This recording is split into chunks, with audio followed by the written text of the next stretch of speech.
राज्य सेवा की तैयारी कोई शुरू करता है तो उसका सपना डिप्टी कलेक्टर ही रहता है। और जब हमने तो बहुत छोटे एज में सोच लिया था, तो मुझे उस समय पता भी नहीं था कि और कोई पोस्ट भी होती है।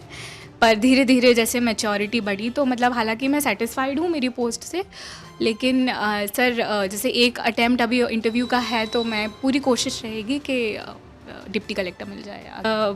आज मैं अगर बैठी हूँ तो वो तो पेरेंट्स के कारण ही बैठी हूँ, क्योंकि एक समय जैसे मैंने आपको बताया कि 2019 से मैं डिस्क्वालीफाई हो गई, तो वो मम्मी पापा उस टाइम पे बहुत सपोर्टिव। वो पहला एक फेलियर देखा था लाइफ में, उसके पहले फेलियर देखा नहीं तो वो हैंडल करने में पापा का बहुत सपोर्ट रहा, मम्मी का भी बहुत रहा और मुझसे। पर हाँ, मैं बचपन का एक वाक़या बता सकती हूँ आपको। हमारा क्या था, मेरा 10th में 2nd रैंक आई थी CBSE में, मेरे 93% थे। तो अब मुझे बनाना चिप्स बहुत पसंद थे। अब अपने यहाँ से इतना एक्सप्रेशन तो करते नहीं हैं। अब लोग मिठाइयाँ लेकर आते हैं तो पापा कुछ नहीं बोले, बस आए और बनाना चिप्स ला के रख दिए और बोलते हैं कि बहुत बढ़िया बेटा, ये चिप्स ले जाओ। तो वो है कि उनको रहता है पर वो एक्सप्रेस नहीं कर पाते हैं। तो अब बाकी ये तो था कि उनको विश्वास तो हमेशा से था मुझ पे, मेरा कॉन्फिडेंस कभी गिर जाए उनका कभी नहीं गिरा। तो हाँ, भैया तो मेरे, हाँ ऐसा था कि भैया दीदी बड़े हैं तो उन्हें बहुत शील्ड करके रखा मुझे, कि जैसे मम्मी पापा कभी कुछ मतलब उनके साथ अगर कुछ हुआ ऐसा जो उनको याद है तो उनका ये रहा कि मेरे साथ नहीं होना चाहिए, तो उन दोनों ने बहुत शील्ड किया है। बैंक में मैनेजर है? हाँ मैनेजर है, हाँ। तो उनका ये था कि मम्मी को बोल देते थे कि आप वापस मत बुलाना उसको, तैयारी फेल हो पास हो तैयारी करते रहना, मैं पैसे भेजूंगा, मैं तैयारी कराऊंगा, पर आप वापस नहीं बुलाओगे उसको। सागर शहर का सुप्रसिद्ध श्री लक्ष्मी नारायण हॉस्पिटल, जहां मरीजों को साइटिका, स्लिप डिस्क, गर्दन एवं कमर दर्द, नर्व कंप्रेशन, झिंझनी, शून्यपन, गाठियावाद, लकवा, AVN एवं जोड़ों के दर्द का बिना ऑपरेशन इलाज उपलब्ध। तो संपर्क करें Shri Lakshmi Narayan hospital, university road, Patharia Jar, Sagar, Madhya Pradesh. 9893554608। नमस्कार, मैं हूं ब्रह्मदत्त दुबे। आप सागर एक्सप्रेस न्यूज के साथ हैं। इस वक्त हम मध्य प्रदेश की उस होनहार बिटिया के पास में हैं जो मध्य प्रदेश लोक सेवा जो PSC मध्य प्रदेश की हुई है उसमें उसने 10वां स्थान प्राप्त किया है। हालांकि डिप्टी कलेक्टर में वो 2 नंबर बेटिंग पर है, लेकिन अब चूंकि बात मध्य प्रदेश के सागर की हो रही है तो बिटिया से हम रूबरू होंगे। अनुश्री शुक्ला उनका नाम है और चौथे अटेम्प्ट में इनने जो है ये सफलता अर्जित की है और फिलहाल इनको जो पद मिला है वो असिस्टेंट डायरेक्टर फाइनेंस में इनको पद मिला है। हालांकि अगर किस्मत चमकी तो डिप्टी कलेक्टर भी बनेंगी।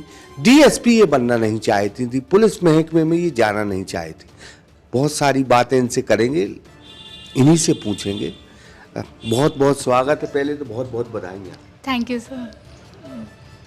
मैं सदैव इस चीज का पक्षधर रहा हूँ जी सर। कि जब बेटी बड़ी, जी माँ का तो मुझे मालूम नहीं, जी लेकिन पिता का सीना 36 या 56 इंच हो गया। सब माँ का भी बिल्कुल हुआ है। जी, जी। सर ऊंचा हुआ है माँ जी, का, तो है, तो दोनों का ही बराबर सपोर्ट रहा है मुझे। PSC में चयन हुआ है, क्या आप जी। पूरी स्थिति बताएंगे, कैसे क्या रहा, कैसी पढ़ाई रही? जी सर। सर मैं मतलब मेरा पहला प्रयास 2019 में था, तो दुर्भाग्यवश इंटरव्यू से मैं डिस्क्वालीफाई हो गई थी उसमें। फिर 2020 में फिर से एक बार असफलता देखी और 2021 में मैंने साक्षात्कार दिया है, तो उसका 13% में होने के कारण उसका मेरा अभी रिज़ल्ट होल्ड पे है। और 2022 में जैसा कि आप जानते हैं कि 10th रैंक मिली है और आगे मतलब आगे के एग्ज़ाम भी हैं, जैसे 2023 का है, तो अभी साक्षात्कार अभी होना बाकी है, तो उसका रिज़ल्ट आना बाकी है अभी। क्या पढ़ाई शुरू से की, क्या सब्जेक्ट रहे आप? जी सर स्कूल में तो मतलब मेरा 10th में मैं थ्रू आउट टॉपर रही हूँ स्कूल में, तो फिजिक्स केमिस्ट्री मैथमेटिक्स लिया था। स्कूल से सागर में? मैं सेंट जोसेफ्स कॉन्वेंट से हूँ, सागर से। पूरी एजुकेशन मेरी एक ही स्कूल से हुई, वहीं सागर से। उसके बाद मैंने इंजीनियरिंग करी है ओरिएंटल इंस्टीट्यूट भोपाल से, इलेक्ट्रॉनिक्स एंड कम्युनिकेशंस में। और मेरा 7th सेमेस्टर में ही चयन हो गया था TCS में, पर क्योंकि मेरा लक्ष्य निर्धारित हो चुका था उस समय तक, तो मैंने उसको चुना नहीं, ज्वाइन नहीं करी जॉब और फिर तैयारी करना स्टार्ट कर दिया था। तो अभी 2023 में भी आपका चयन हो गया, लेकिन अभी इंटरव्यू बाकी है? जी अभी इंटरव्यू बाकी है। एग्जाम क्लियर हो गया? हाँ, मेंस क्लियर हुआ है। जी सर।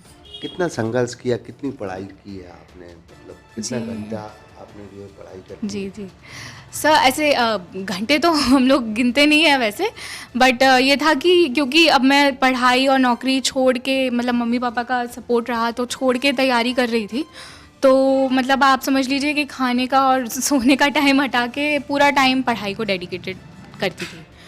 तो आप घंटे तो मतलब 11 to 12 आवर्स के बीच में रोज़ देते ही थे हम लोग पढ़ाई को।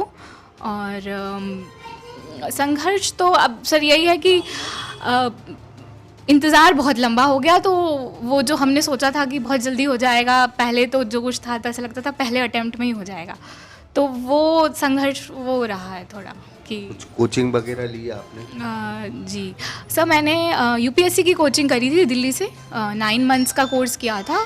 और फिर उसके बाद मतलब स्टेट का, मतलब क्योंकि मेरी दीदी ऑलरेडी प्रक्रिया में थी तो उन्होंने मुझे घर पे गाइड किया है, तो उसके लिए कुछ कोचिंग नहीं करी। हाँ, हिंदी विषय की मैंने ज़रूर कोचिंग करी थी, मुझे थोड़ी दिक्कत थी उस समय उसमें।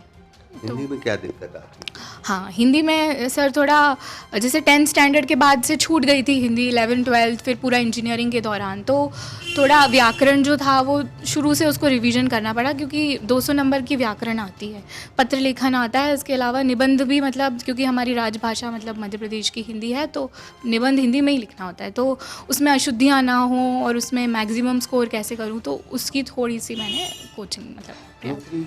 मैथमेटिक्स भी आती है क्या? जी सर, हाँ जी, मैथमेटिक्स तो आती है, हाँ 30 मार्क्स का आता है मैथमेटिक्स पेपर 3 में। तो आर्ट का जो स्टूडेंट है उसको कितनी दिक्कत होती होगी मैथमेटिक्स? सर हाँ, जैसे आप बोल रहे हैं तो थोड़ा आर्ट के स्टूडेंट के लिए थोड़ा रहता है, क्योंकि उनकी प्रैक्टिस छोटी रहती है, पर मतलब सर मैथमेटिक्स ऐसी नहीं आती कि 11वीं 12वीं या इंटीग्रेशन पूछें, वो बहुत ही सामान्य सवाल पूछते हैं, जैसे कि प्रोबेबिलिटी हो गया या मतलब बेसिक इक्वेशंस, तो ऐसी गणित आती है, तो वो आप प्रैक्टिस से बहुत इजीली हो जाती है सर।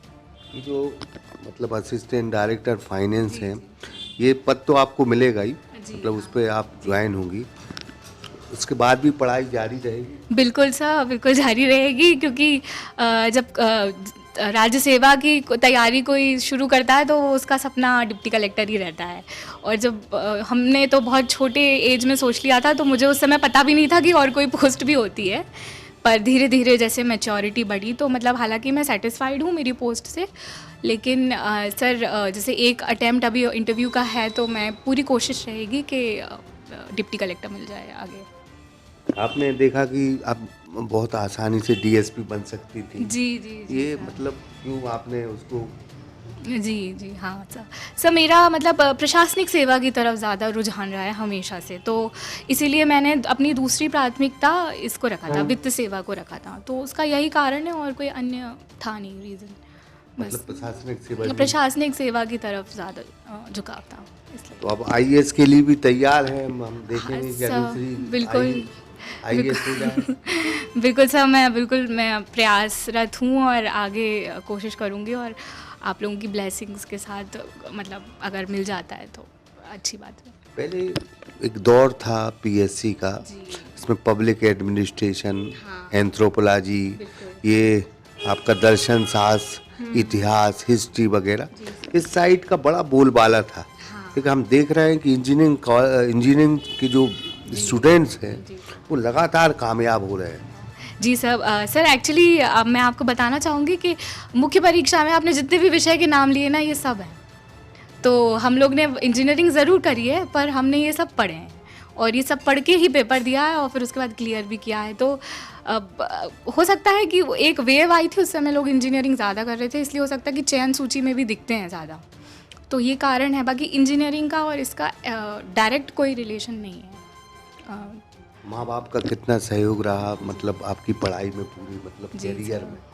सर मतलब मुझे लगता है कि बोलने की भी ज़रूरत नहीं है, मतलब आज मैं अगर बैठी हूँ तो वो तो पेरेंट्स के कारण ही बैठी हूँ, क्योंकि एक समय जैसे मैंने आपको बताया कि 2019 से मैं डिस्क्वालीफाई हो गई, तो वो मम्मी पापा उस टाइम पे बहुत सपोर्टिव, वो पहला एक फेलियर देखा था लाइफ में, उसके पहले फेलियर देखा नहीं, तो वो हैंडल करने में पापा का बहुत सपोर्ट रहा, मम्मी का भी बहुत रहा, और कई बार ऐसे ख्याल आते हैं कि क्या करें, इतना समय लग रहा है, क्या करें, कुछ और ऑल्टरनेटिव देखें, क्या आगे छोड़ दें। तो उस समय वो थोड़ा सा कोई पुश कर देना सर, उस समय जैसे पेरेंट्स कर देते थे कि नहीं नहीं हमें पूरा भरोसा है और तुम निकाल लोगी, तो वो उनका रोल रहा है बहुत। और तो इस कारण से है कि शायद आई तो रैंक 10 ही आई सीधे। कितने भाई बहन हैं आप लोग? जी हम लोग सर टोटल 3 भाई बहन हैं। मेरी दीदी हैं सबसे बड़ी, उसके बाद भैया हैं, फिर मैं हूँ। भैया क्या करते हो आप? भैया सेंट्रल बैंक में हैं और भाभी मतलब वो शादीशुदा हैं, तो भाभी भी वेटनरी डॉक्टर हैं। तो जी हाँ जी। मैंने कुल मिला के सब एजुकेट फैमिली है और सब कुछ। हाँ बिल्कुल बिल्कुल। उसका भी फायदा मिला है? बिल्कुल बहुत फ़ायदा मिलता है। क्या है कि मतलब बहुत डाइवर्सिफाइड फील्ड से हैं हर कोई। जैसे जिया जी मेरे लेफ्टिनेंट कर्नल हैं इंडियन आर्मी में, और भैया बैंक में हैं, भाभी डॉक्टर के फील्ड से हैं, पिताजी इंजीनियरिंग से रहे हैं, और अब मैं जैसे इसमें आई हूँ, तो वो एक एनवायरनमेंट रहता है, हेल्दी एनवायरनमेंट, तो इंटरव्यू में भी उसका सर बेनिफिट तो मिलता है। पिता के लिए ज़रूर हम एक चीज़ आपसे अपना शेयर करेंगे, फिर आपसे पूछेंगे। मेरी छोटी बहन है, वो 12th क्लास में, उसको ज़बरदस्त मार्क्स आए जी।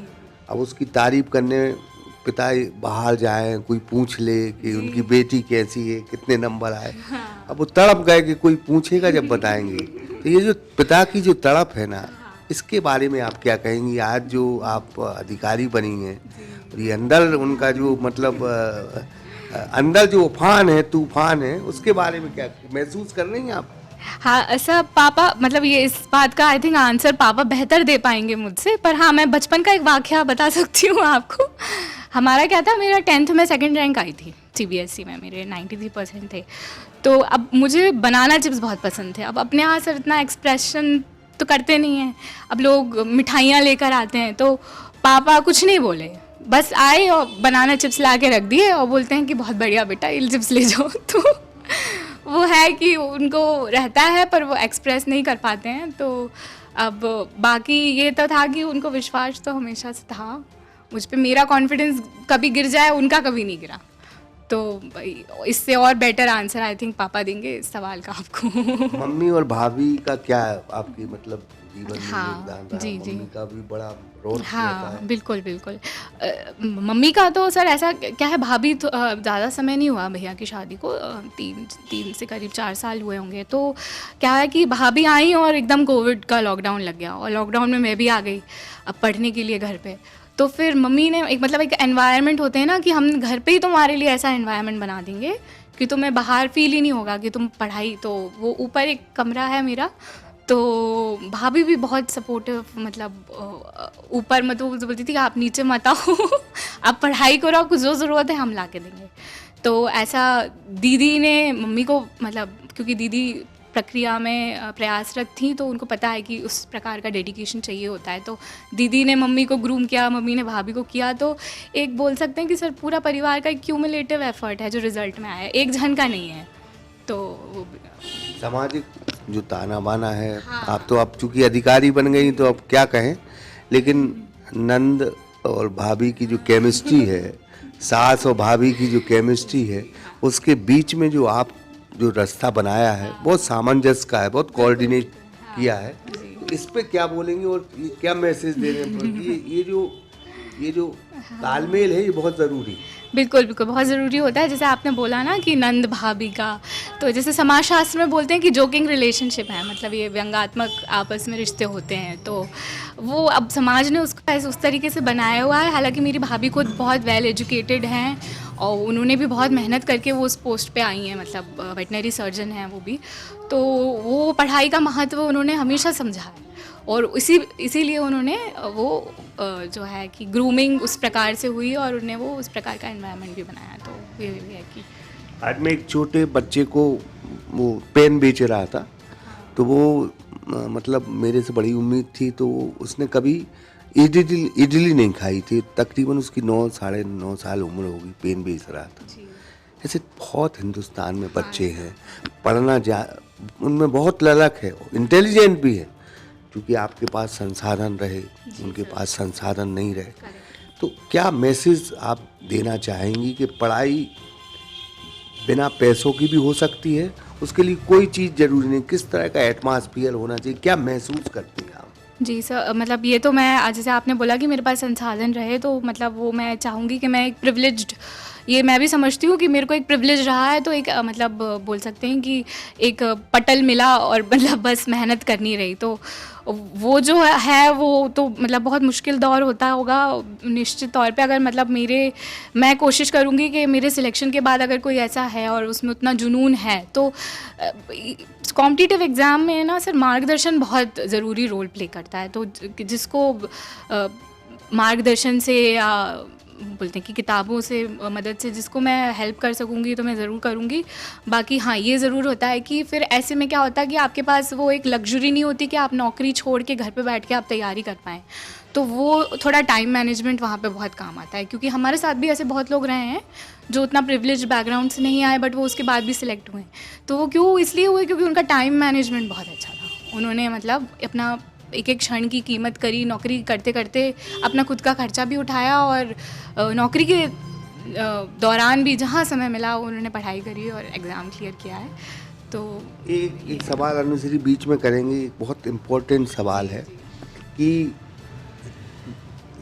400 वैकेंसी हैं और 4 लाख फॉर्म भरे, तो कंपटीशन बहुत बड़ा है। जी कभी कभी नर्वस हो जाता, मनोबल, टेम्परामेंट नहीं रहता कि हम कैसे निकलेंगे, हमसे भी बहुत इंटेलिजेंट लोग हैं। तो इस स्थिति में क्या करना चाहिए? सर, ऐसे ख्याल आते हैं मन में, निश्चित तौर पे आते हैं, बट ऐसे में वही मैं बोलती हूँ, परिवार का बहुत बड़ा रोल रहता है। मतलब मेरी बहन तो मुझे जब भी आज भी फ़ोन पे बात करती है, बोलती हमारे लिए कोई बड़ी बात नहीं है तुम्हारा रिजल्ट आया, हमको तो पहले से ही पता था। तो वो जो उन्होंने मेरा कॉन्फिडेंस बढ़ाया, तो वो मेरे सर बोलते थे एक जैसे मैं हिंदी के जिन्होंने मार्गदर्शन किया, तो वो बोलते थे कि कॉम्पिटिटिव एग्ज़ाम 60% जो है माइंड का गेम होता है, कॉन्फिडेंस का गेम होता है, 40% हार्डवर्क और मेहनत होती है। अगर आपका माइंड सेट और मतलब साइकोलॉजी है तो आप क्लियर कर जाओगे हर हाल में। तो सर अपने आप पे हमेशा विश्वास होना चाहिए। कभी कभी हम तुक्का मार देते हैं, हाँ तो वो भी सही हो जाता है। बिल्कुल, हाँ बिल्कुल होता है, बट मैंने एक चीज़ नोटिस करी है कि मैं जब तैयारी स्टार्ट करी थी, शुरुआत में तुक्के सही नहीं होते थे, अभी आज होने लगे हैं। क्योंकि तुक्के में भी क्या होता है ना सर, इंटेलिजेंट गैसवर्क का आप प्रयोग करते हैं। कहीं आपने कोई चीज़ पढ़ी और वो आपको आ गई। जैसे एक एग्जांपल आपको दे सकती हूँ कि हमारे मतलब प्रारंभिक परीक्षा में एक क्वेश्चन आया था, तो उसमें कुछ सन दिए थे और मुझे बिल्कुल आइडिया नहीं था उसका आंसर क्या है, पर मुझे सिलेबस याद था और सिलेबस में शब्द था 1857 की क्रांति, तो मैंने वो टिक कर दिया और वो आंसर सही हो गया।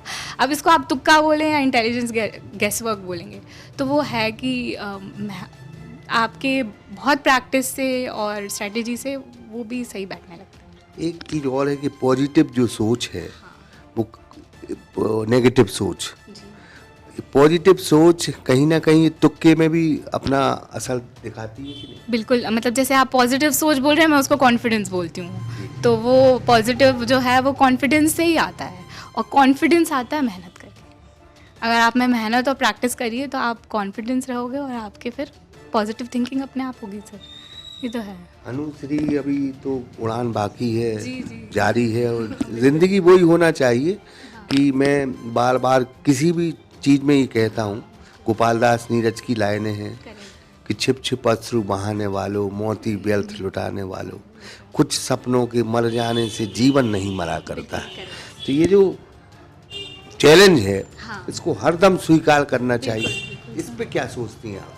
बिल्कुल सर, जैसे मैं डिसहार्टन हो जाती थी ना, तो मेरी बहन मुझे ये बोलती थी कि it's just an exam, this is not life. मतलब जो ज़िंदगी है वो इससे कई बड़ी है और ये सिर्फ एक परीक्षा है, और परीक्षा आपका मतलब पास फेल निर्धारित करेगी, उससे ज़्यादा कुछ भी निर्धारित नहीं करेगी। तो इसको बिल्कुल अपने सिर पे ना चढ़ाया जाए, तो वो क्लियर भी हो जाएगी, और नहीं भी होगी तो कुछ और हो जाएगा।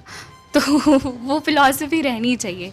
बाकी ये है कि आप जहाँ भी चाहें तो ग्रो करें। जैसे मैं किरण बेदी को बहुत फॉलो करती हूँ सर, तो उनकी एक लाइन है कि life is an inclined plane, either you go up or you fall down. मतलब अगर आप अपनी जगह पे हैं, जहाँ आप कल थे आज भी वहीं हैं, तो आप नीचे गिर रहे हैं, आप ऊपर नहीं जा रहे थे, या तो आप ऊपर जाएंगे या नीचे गिरेंगे। तो वो उसको फॉलो हमेशा किया। अनुश्री की क्या शौक रहे? सर अब इतने टाइम से तैयारी करते करते शौक तो हालांकि मैं बास्केटबॉल प्लेयर रही हूँ, नेशनल लेवल तक खेली हूँ, स्कूल से स्टार्ट करके कॉलेज तक कंटिन्यू किया है मैंने। तो स्पोर्ट्स और फिटनेस की तरफ ध्यान देना मुझे बहुत अच्छा लगता है और वो मेंटली भी हेल्प करता है मतलब। तो अब पापा मम्मी के बारे में तो हम ज़्यादा अब सब कुछ बता चुकी हैं आप, लेकिन मैं फिर कहूँगा कि कहीं ना कहीं जो पिता की खुशी है, माँ की खुशी है, परिवार की खुशी है, ये कितना, जब नर्वस हो तो कितना % मनोबल बढ़ाती है? 100% बढ़ाती है, उसमें तो कोई वो ही नहीं है, 100% ही बढ़ाती है। कंपटीशन बहुत हार्ड तगड़ा होता है, तगड़ा हाँ, हो, सही बात है। उस वक्त ये लोग क्या मतलब मैसेज देते हैं, क्या नहीं आप तो डटे रहो, कुछ नहीं होगा? मैं तो मम्मी को तो हाँ, भैया तो मेरे, हाँ ऐसा था कि भैया दीदी बड़े हैं तो उन्हें बहुत शील्ड करके रखा मुझे, कि जैसे मम्मी पापा कभी कुछ मतलब उनके साथ अगर कुछ हुआ ऐसा जो उनको याद है तो उनका ये रहा कि मेरे साथ नहीं होना चाहिए, तो उन दोनों ने बहुत शील्ड किया है। बैंक में मैनेजर है ना? हाँ मैनेजर है, हाँ। तो उनका ये था कि मम्मी को बोल देते थे कि आप वापस मत बुलाना उसको, तैयारी फेल हो पास हो तैयारी करते रहना, मैं पैसे भेजूंगा, मैं तैयारी कराऊंगा, पर आप वापस नहीं बुलाओगे उसको। तो वो भी कॉन्फिडेंस बढ़ाता है ना सर, जैसे आपके परिवार में आप पे विश्वास है लोगों को, तो ऐसा लगता है अपना भी मनोबल गिरता है, तो अपन सोचते हैं कि नहीं यार इनको इतना विश्वास है तो मेहनत तो करनी है, तो कुछ भी हो जाए मेहनत तो करनी है। तो बहुत बहुत शुभकामनाएं आपको। आपका तो मैं बायोडाटा ये सारी चीज़ें देख रहा था, ये बहुत छोटी चीज़ है। जी अनुश्री बहुत आगे जाएगी, क्योंकि माँ बाप भैया का जबरदस्त प्रेम है, भाभी का भी साथ है। हम खड़े होके हम जो है कोशिश करते हैं कि आपके पिताजी से भी कुछ बातें करें। माँ क्या नाम लिखती हैं आप? अंजलि शुक्ला। अंजलि शुक्ला। गजब कर दिया बिटिया ने, जबरदस्त मेहनत की और आज जो है सभी लोगों को खुशियाँ दे रही है। हाँ, उस बचपन से ही बहुत मेहनती रही है और सब काम मतलब परफेक्ट होना चाहिए उसको। ऐसा नहीं है कि नहीं होमवर्क नहीं करना, सिंसियर बहुत रही है। सुबह मैं भले सोती रहती थी, वो जग जाती थी, मम्मी उठ जा बस आने वाली है, मेरा टिफ़िन तैयार कर दो। वो खुद तैयार हो जाती थी, थोड़ी सी बड़ी हुई तो ऐसी रही है वो बचपन से ही बहुत अच्छी। क्या कितनी उमंग, कितनी खुशी, कितनी उम्मीद थी जो आज बिटिया ने जी पूरी कर दी सब? जी, मैं बता ही नहीं सकता हूँ, काफ़ी दिनों से इस पल का इंतज़ार कर रहा था।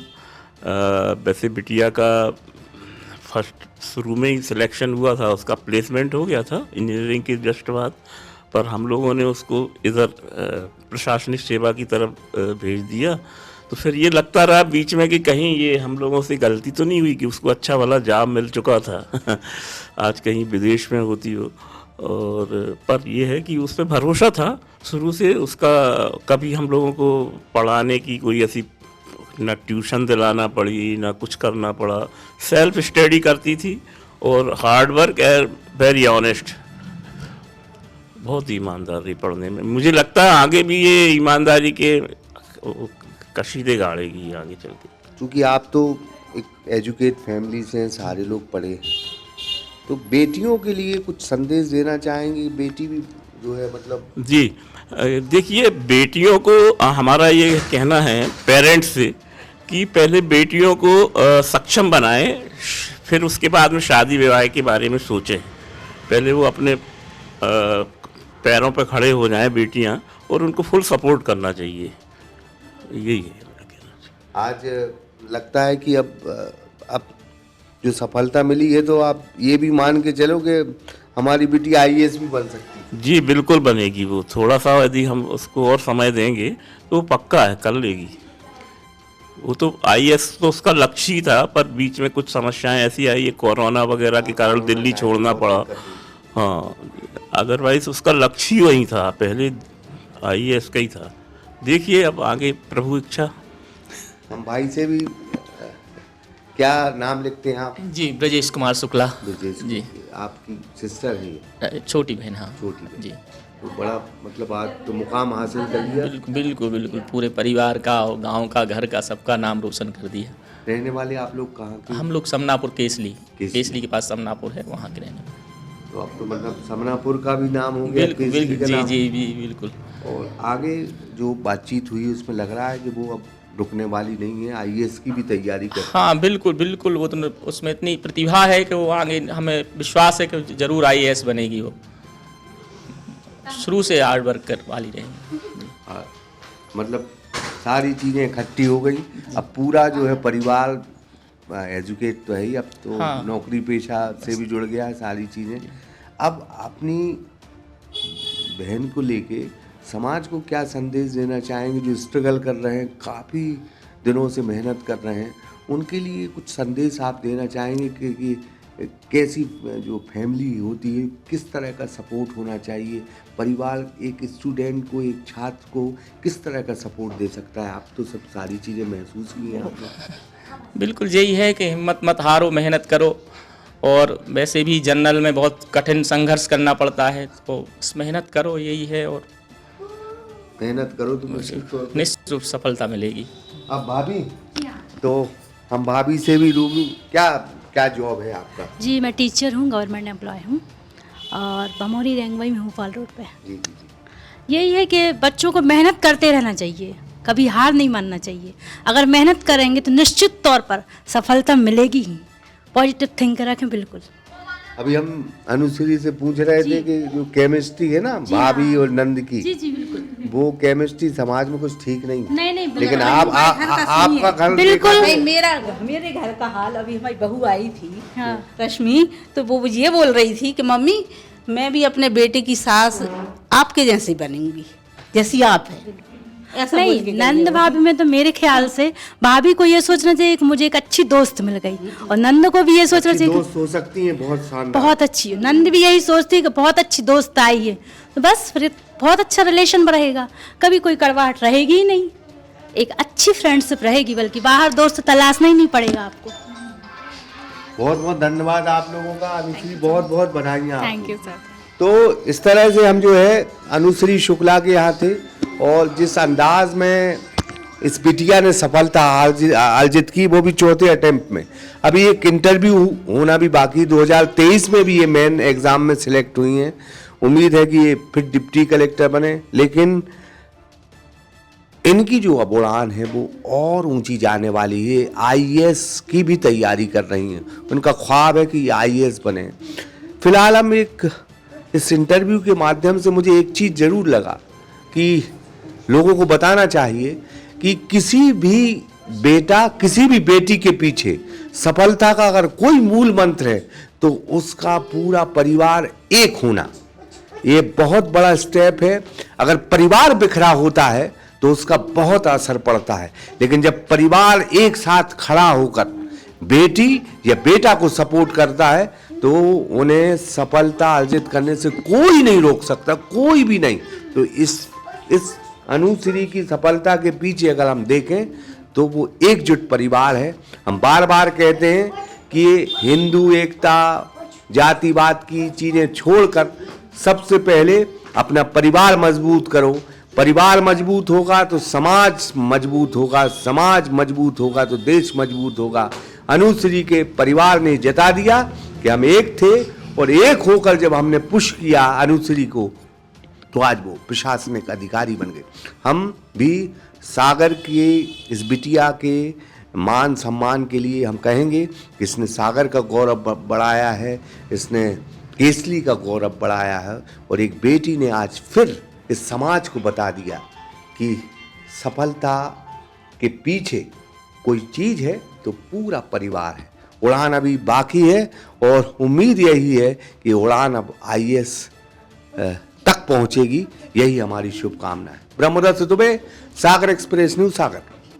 मध्य प्रदेश का बहुचर्चित एवं सागर शहर का सुप्रसिद्ध श्री लक्ष्मी नारायण हॉस्पिटल, जहां मरीजों को साइटिका, स्लिप डिस्क, गर्दन एवं कमर दर्द, नर्व कंप्रेशन, झिंझिनी, शून्यपन, गाठियावाद, लकवा, एवीएन एवं जोड़ों के दर्द का बिना ऑपरेशन इलाज उपलब्ध है। Dr. Vikas Parashar and Dr. Yashika Parashar. अगर आपको भी संबंधित बीमारियों में ऑपरेशन की सलाह दी गई है तो संपर्क करें Shri Lakshmi Narayan hospital, university road, Patharia Jar, Sagar, Madhya Pradesh 9893554608।